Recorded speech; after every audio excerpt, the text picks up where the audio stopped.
Beginning here for another physics lesson. Tonight I'm going to talk a little bit about one of my hobbies and try to bring in some electronics and electrodynamics process into it. As you can see here, I'm in my spare room with my 1980s era PV bass guitar, and if you can see there, I have a bass amp right next to it there. I want to kind of demonstrate some of the effects of Ampere-Maxwell Law on some everyday objects. And one that you might have heard in a PA system or at a concert, or if you've ever heard a band playing, is a 60 hertz hum.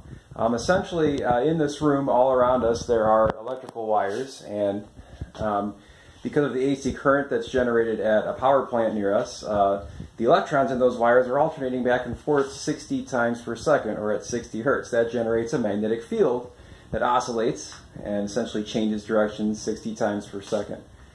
What that means is an electric field is generated inside the electrons in my body, causing the electrons in my body to oscillate back and forth 60 times per second.